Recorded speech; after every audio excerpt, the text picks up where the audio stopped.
안녕하세요. 한 주 동안 주님을 평안하셨습니까? 네. 전 요즘 그런 생각을 좀 하게 되었습니다. 제가 권받고 모임 안에서 모임생을 한 지가 이제 49년, 50년 이제 다 돼갑니다. 전 모임 안에서 구원받은 성도들과 함께 예배를 드리고 교제하고 좀 섬긴다는 이 자체가 얼마나 나에게 큰 행복인가, 감사가 되어지고 이 모임이 얼마나 귀하고 소중한가 이런 생각을 해보면서 주님 앞에 감사가 되었습니다. 구원받지 못하는 가운데 종교 생활을 하다가 이제 복음을 깨닫고 구원받고 모임에 들어왔다는 것이 주님의 큰 은혜의 축복이다. 이런 생각하면서 기쁨과 감사가 있습니다. 말씀 이제 교제를 나누기 전에 먼저 주제에 대한 예고를 좀 말씀을 드리고 주제에 대한 말씀 교제를 나누기로 합니다. 얼마 전에 필리핀에서 이제 건물이 붕괴된 사고가 난 것을 뉴스를 통해서 봤거든요. 근데 건물이 그냥 폭삭 주저앉더라고요. 근데 2층 건물인데 4층으로 증축을 했는데 하중이 그 무게를 견디지 못하고 폭삭 주저앉은 그런 사건으로 이제 건물 안에 있었던 죽은 자들도 있고 살아난 선자도 있고 그런 이제 붕괴 사업을 이렇게 보게 되었습니다. 그리고 우리가 잘 알는 것처럼 1995년 그 6월 29일 날 엄청난 붕괴 사고가 있었는데 그건 바로 삼풍 백화점 붕괴 사고. 건물이 폭삭 백화점에 주저앉았거든요. 근데 502명이 죽고 이제 937명은 이제 살아나게 했는데 6명이 실종되고 그런 엄청난 사건이 있었는데 그 건물도 이제 불법적으로 막 중축을 하고 여러 가지 그런 그 불법을 통해서 건물을 이제 유지하고 있을 때 그 하중이 그 무게를 견디지 못하고 폭삭 주저앉았던 엄청난 사건이 있었습니다. 이런 것들을 보게 될 때 그 하중 기초가 튼튼하지 못하는 그 무게를 견디지 못하고 이 같은 붕괴 사고가 나는 이런 일들을 이렇게 생각을 해보게 됩니다. 오늘 말씀 주제는 지난번에 제가 하나님의 교회라는 그런 주제로 말씀 교제를 나눴는데 그 주제에 연관된 말씀 주제입니다. 바로 반석 위에 세워진 교회라는 주제로 말씀을 나누기로 합니다. 마태복음 16장 18절 말씀 보겠습니다.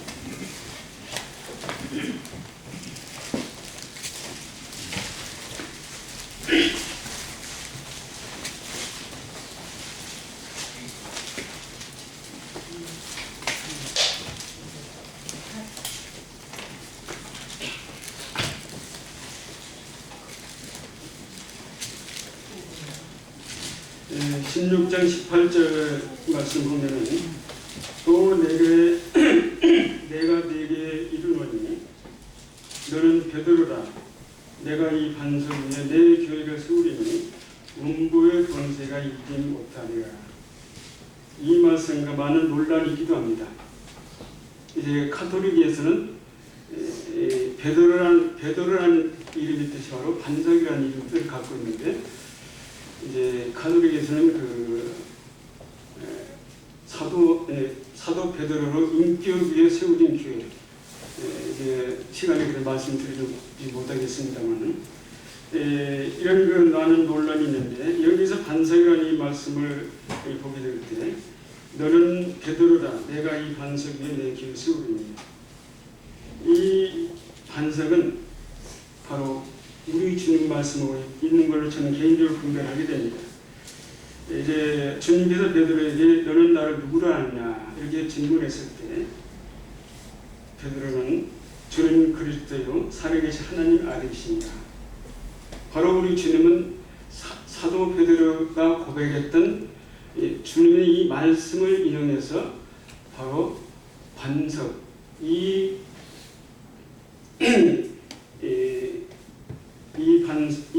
반석 위에 내 기회를 세운다. 바로 우리 주님을 가리키는 말씀으로 이렇게 분별을 제 개인적으로 해보게 됩니다. 그래서 교회의 반석 대신 진리와 생명 대신 주님 말씀 위에 세워졌고 세워져 가고 있음을 우리 말씀을 통해서 알 수가 있습니다. 바로 진리와 생명 대신 주님 말씀은 교회를 세우기 위한 반석이 되어 주셨던 것을 알 수 있습니다. 우리가 반석을 이렇게 생각을 해보게 될 때 반석은 움직이지 않는 큰 바위와 같은 큰 돌을 의미하기도 하고 또한 단단한 안석을 의미하기도 합니다. 그래서 이 하나님의 교회는 이와 같은 주님의 말씀 위에 반석되신 주님 말씀 위에 세워진 교회는 바로 반석 위에 세워진 건물과도 같음을 우리가 알 수가 있습니다. 그래서 반석이 되신 진리와 생명 되신 주님 말씀 위에 세워진 교회는 굳건하게 세워져 갈 수 있게 있음을 우리는 알 수가 있습니다. 베드로전서 2장 4, 5절 말씀에는 하나님께 택하신 이분 보배로운 산돌이신 예수께 나아가 너희도 산돌같이 신령한 집을 세우지고,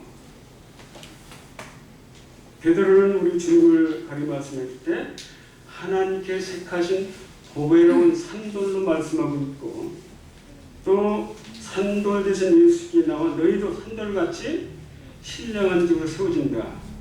바로 교회를 말씀하고 있음을 보게 됩니다. 이제 교회의 반석들이 우리 주님은 사도 베드로는 산돌, 살아있는 생명으로 살아있는 돌로 말씀하고 있습니다. 그리고 우리 성도들은 산돌 대신 주님 안에서 산돌로서 하나님의 교회가 세워져 가고 있다고 말씀하고 있습니다.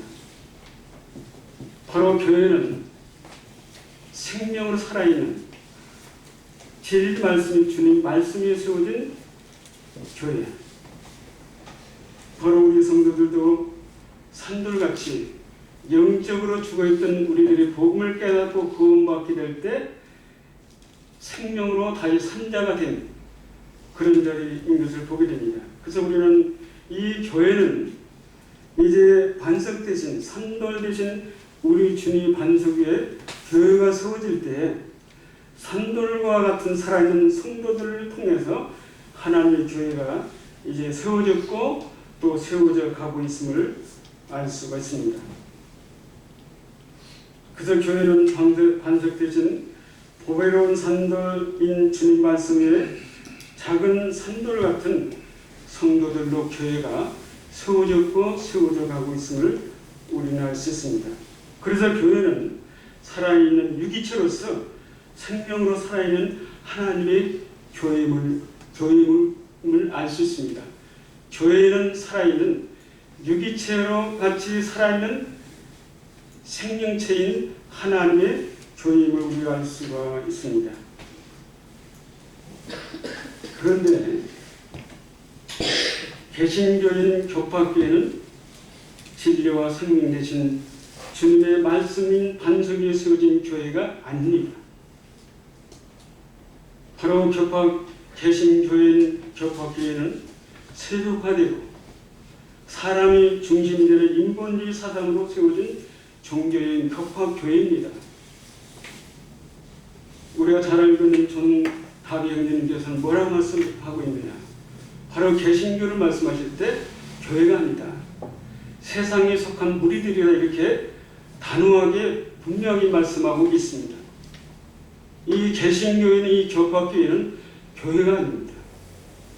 그런데 우리 성도들 가운데 이와 같은 교회지를 잘못 분별하게 될 때 교파교회도 우리가 똑같은 교회로 생각하는 그런 경우가 있지 않겠는가, 이런 생각을 생각할 때 이 개신교인 교파교회는 교회가 아닙니다. 바로 이제 세속화되고 사람의 중심된 인본주의 사상을 세워진 종교 전체고 종교적인 교파교회임을 의미할 수가 있습니다. 그런 개신교인 교파교회는 어떻게 세워지고 이루어져 가고 있는가?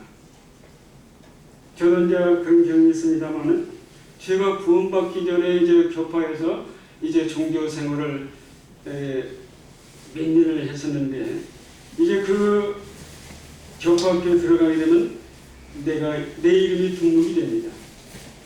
그러고 나서 이제 얼마 동안 이제 그 교파학교에 종교생활을 하게 될 때 이제 세례를 받는데 세례를 어떻게 받는가? 세례 문답을 주고 그 준 문답을 외웁니다. 그래서 외우게 될 때 그 질문을 하게 돼 그것을 외워서 이제 대답하면은 이제 세례를 줍니다. 약식 세례, 물 뿌려서 이게 세례를 주는. 저는 이제 세례를 받기 전에 이제 구원받고 은퇴하고 세례를 안 받았습니다만 저는 그렇게 기억을 하고 있습니다. 이제 그렇게 될 때 이제 이름이 등록이 되고 이제 교파학교에 침례를 받게 되면 그 교회 정식적인 교인으로 인정을 받게 되고 계속 이렇게 종교 생활을 하게 됩니다. 바로 이 교파교회는 복음을 깨닫고 구원받은 성도들이 아닙니다. 구원받지 못한 자들이 이와 같은 방법을 통해서 이제 교인으로 인도되고 이제 그 교파교회에서 종교 생활을 이렇게 계속 하게 됩니다. 그리고 이 교파교회는 성직자와 평신도로 구분되어 있습니다. 우리가 잘 알고 있는 것은 목사, 부목사, 전도사, 장로, 집사, 권사, 총교인 이런 직분으로 구분되어 있음을 보게 됩니다. 그리고 직분에 따라서 호칭으로 부릅니다. 암흑의 목사님, 암흑의 이제 부목사님, 전도사님, 장로님, 집사님, 권사님, 평교인은 제가 기억하기로는 그냥 이름을 부른다든지 선생을 이렇게 부르는 걸로 기억이 되거든요. 제 기억에는 이처럼 이제 교파교회는 이제 성직자와 평교인으로 구분되어 있는데 바로 이와 같은 직분을 따라서 그 이름을 부르고 있음을 보게 됩니다. 또한 이 교파학교에서는 예배를 드리게 될 때 목사가 그 예배를 주관합니다. 그 예배를 인도해 갑니다. 그래서 저희들이 예배를 들어갈 때 예배를 보러 간다. 예배를 보러 가는 구경을 하고 하는 것이잖아요. 목사가 그 예배를 주관하고 인도해 갈 때 목사가 찬양을 택하고 또 기도하고 설교하고 또 찬양단에서 이제 특별히 이제 구분해 이제 선발된 그런 찬양단에서 찬양을 부르고 목사가 주도적으로 모든 예배를 주관하고 이끌어가고 있습니다. 또 교인들이 참석해서 그 목사가 인도하는 것을 바라보고 있습니다.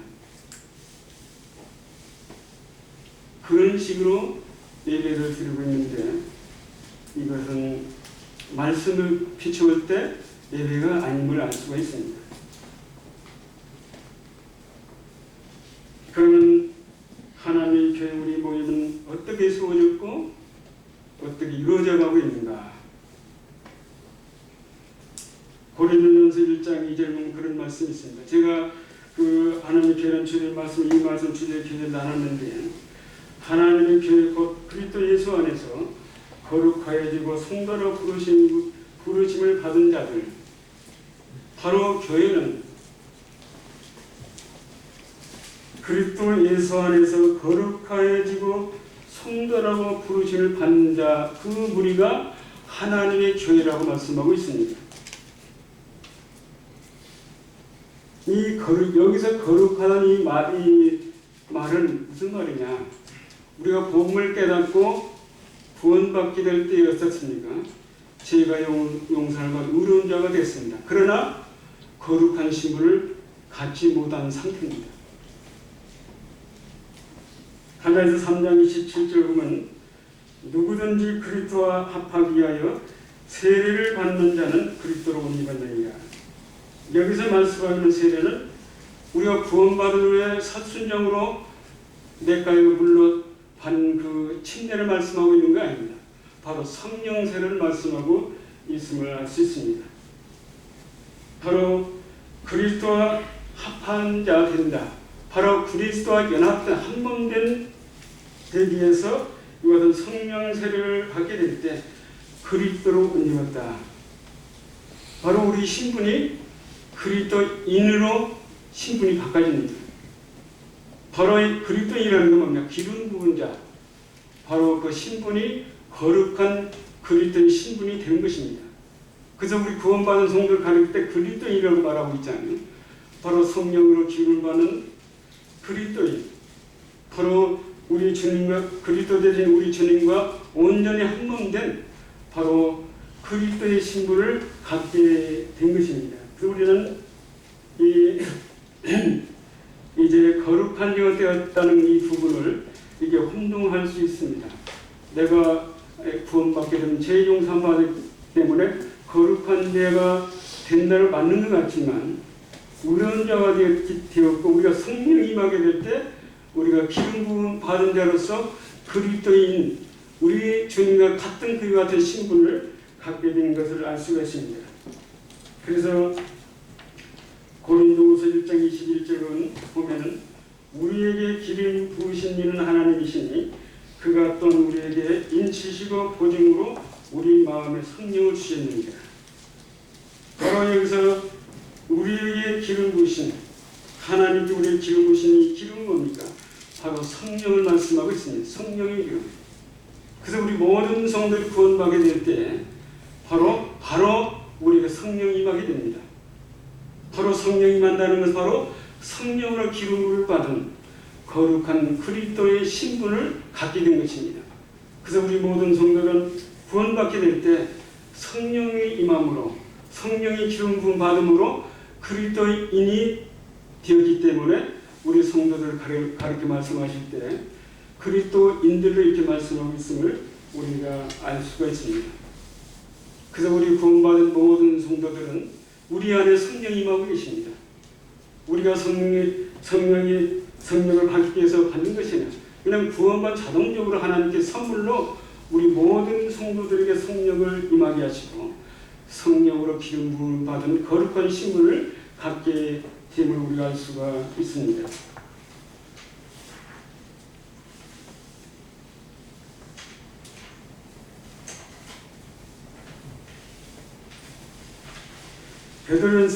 베드로전서 2장 9절 말씀 보면은 너희는 택하신 족속이요 왕같은 제사장들이요 거룩한다라는 것. 우리 모든 성도들은 하나님께 택하신 족속입니다. 하나님의 가족입니다. 왕같은 제사장입니다. 지극히 거룩한 왕같은 제사장. 이거 뭡니까? 하나님을 예비하고 섬기는 그런 자들임을 알 수가 있습니다. 그래서 우리 모든 성도들은 거룩한 왕같은 제사장으로서 성령의 인도하신 가운데 성찬의식을 통해서 예배를 이제 우리는 드리고 있습니다. 에베소 4장 11절 말씀 보겠습니다.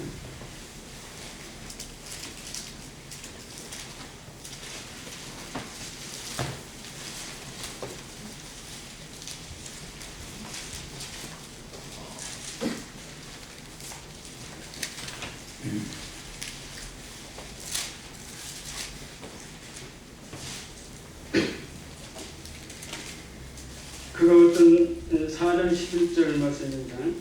그가 어떤 사람은 사도로 어떤 사람은 선지자로 어떤 사람은 복음 전하는 자로 어떤 사람은 목사와 교사로 삼으셨으니 이는 성도들 온전케 하여 봉사일을 하게 하며 하십니다.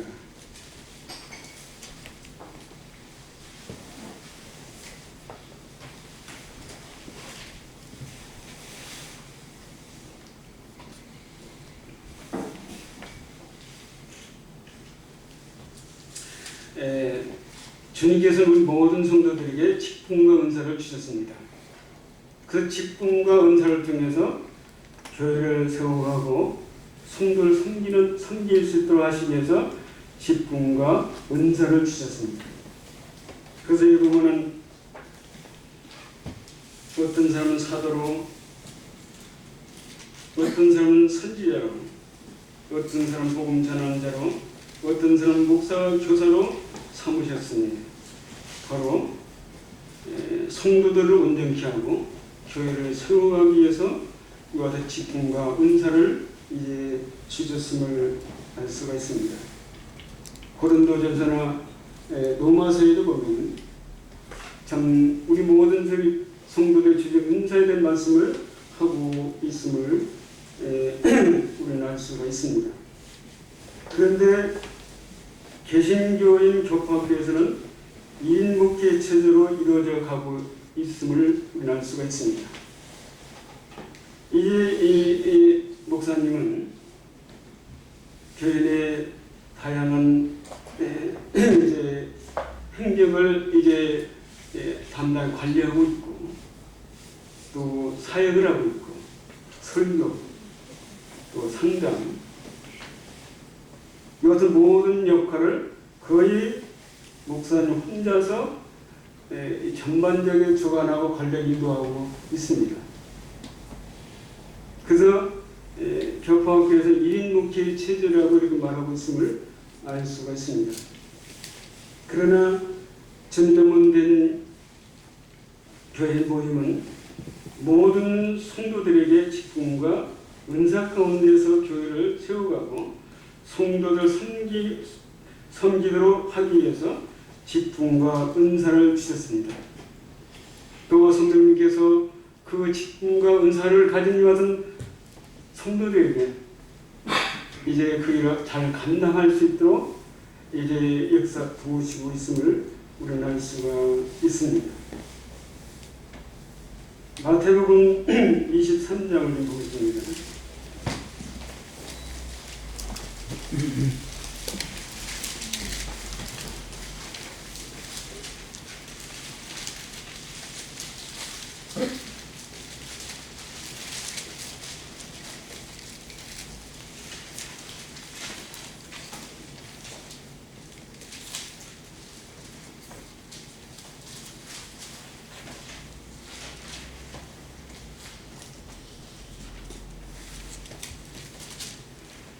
그 말씀 보기 전에 그 마태복음 16장 18절 보면 그런 말씀 있죠. 반석에 지어진 교회는 음부의 권세에 이기지 못한다. 이런 말씀에 있는데 그 음부의 권세는 권세자권자인 사탄의 권세를 말씀하고 있습니다.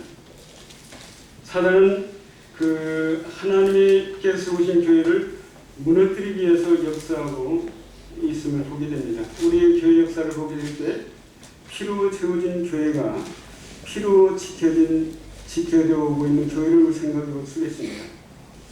이제 사단은 이제 정치적인 권력과 종교적인 세력을 통해서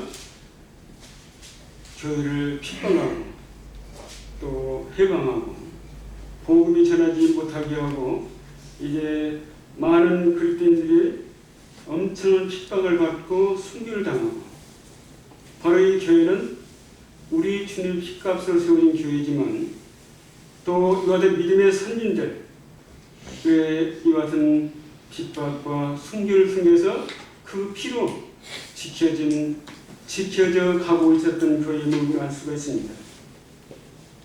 그러나 교회는 반석되신 주님의 진리와 생명 되신 말씀이 세워져 있기 때문에 사람이 어떠한 대적과 해방을 한달지라도 교회는 무너지지 않고 세워져 간다고 주님 말씀하고 있음을 이렇게 보게 됩니다.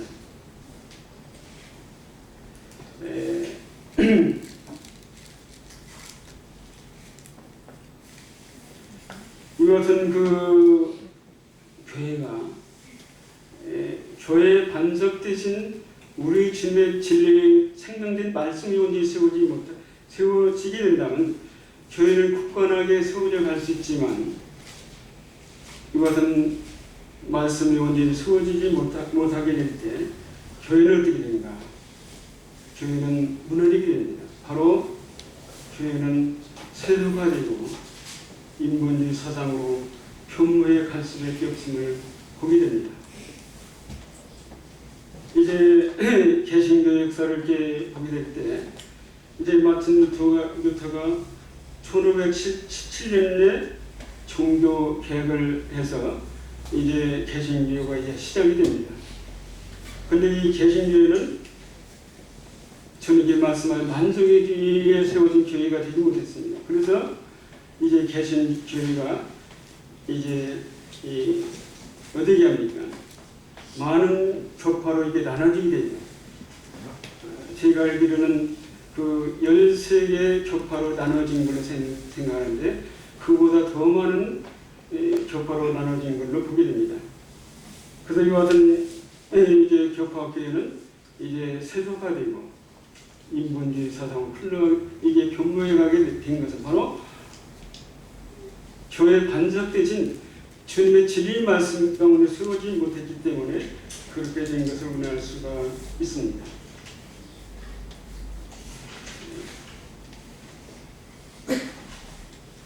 마태복음 23장을 다시 보겠습니다. 23장 8절입니다.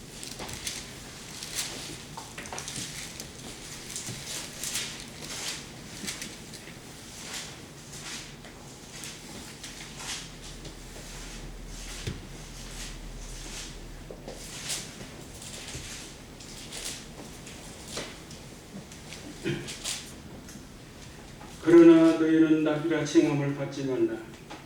너희 선생은 하나요 너희는 다 형제니라. 10절입니다. 또한 지도자라 칭함을 받지 말라. 너희의 지도자는 한 분이시니 곧 그리스도입니다. 이 말씀 그 1절에서 쭉 말씀을 보게 될 때 주님께서 이 권고하고 있음을 보게 됩니다.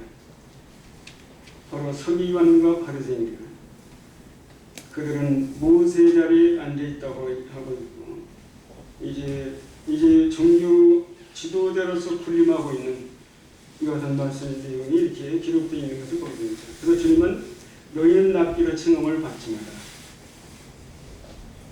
너희 선생은 우리 주님이라고 말씀하고 있고, 너희들은 형제라고 이렇게 말씀하고 있음을 보게 됩니다.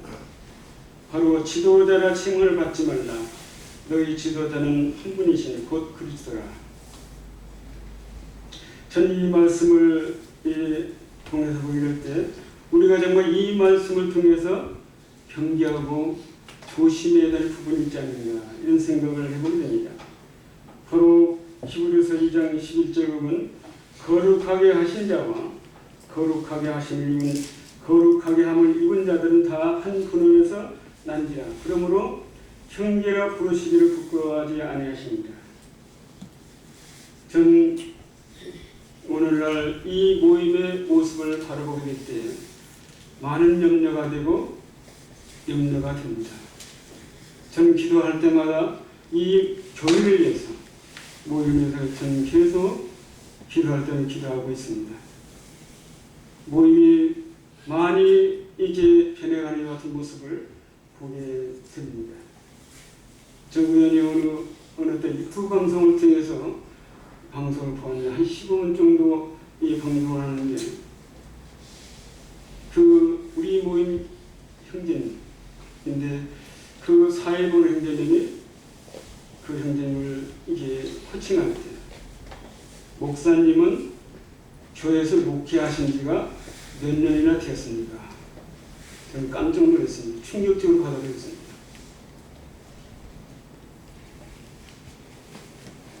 누구라고 다 알 수 있는 형제님들입니다. 저도 잘 알고 있는 형제님이고 또 모임 많은 활동하고 있는 형제님들인 것을 알 수 드립니다. 그 형제님에게 서순호치 목사님, 목사님은 교회에서 목회하신 지가 몇 년 되셨습니까? 또 오늘 형제님은 책자를 통해서 어느 어린이날 행사에 그 애부 형제님 오셨을 때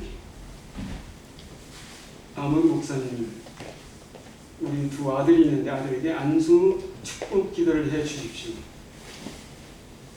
그래서 그 목사님이 우리 애들에게 축복 안수 기도를 해 주셨다는 그걸 자기 소개를 한 책자를 본 적이 있거든요.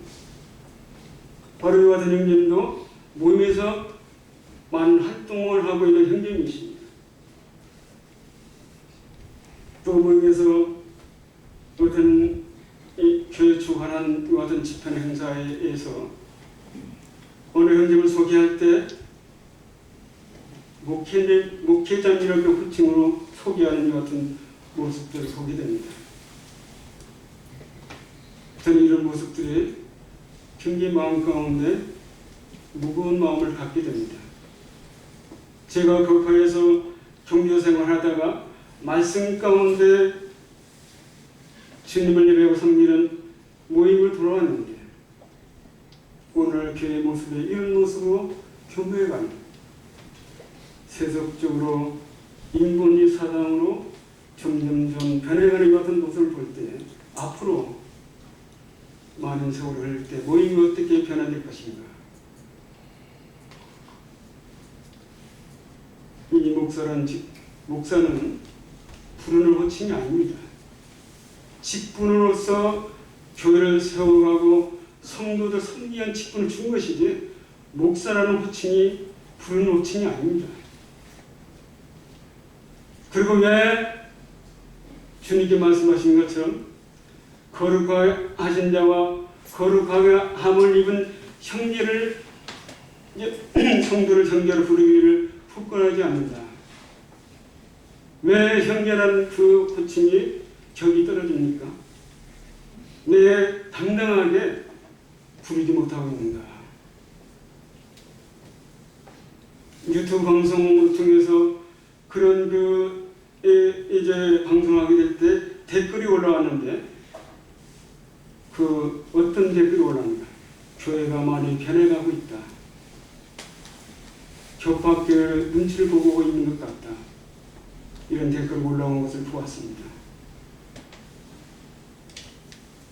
저는 이런 모습들이 정말 안타깝고 마음이 무겁고 우리가 기도해야 할 부분이 아닙니까? 마틴 루터를 통해서 종교 개혁을 통해 세워진 개신교가 왜 세속화되고 인본주의 사상으로 사람이 중심되는 인본주의 사상으로 흘러가고 있는가? 바로 반석되신 우리 주님의 진리 말씀이 우리에게 세워지지 못했기 때문에 그 개신교는 이제 정치와 이제 정치인 세력과 연합하게 되고 세상 방법을 통해서 세워진 이제 교파교회로 변질되어가는 것 같은 모습을 우리는 알 수가 있습니다. 교회가 반석되신 진리와 생명 되신 주님 말씀에 세워지지 않고 순종하지 않는다면 교회는 어떻게 될 것인가? 교회는 세속화되고 인본주의로 평로에 갈 수밖에 없습니다. 사단 산길자를 찾는 우는 사냥아지 역사하고 있다고 했고 광명한 천사로 가정에서 역사하고 있다고 말씀하고 있습니다. 오늘날 사단은 광명한 천사로 역사하고 있지 않는가?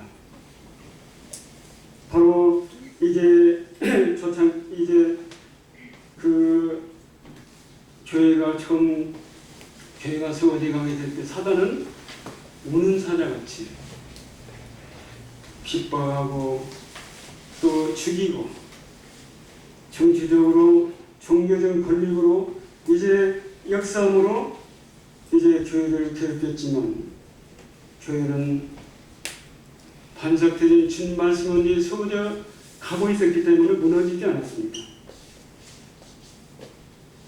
우리 모든 성도들은 오늘날 교회의 모습을 우리는 보면서 말씀을 통해서 봐야 되고 우리는 기도해야 됩니다. 앞서서 교회 질을 가르치고 인도해야 할 형제들이 더 앞장서서 그런 모습 변모해 가고 있는가.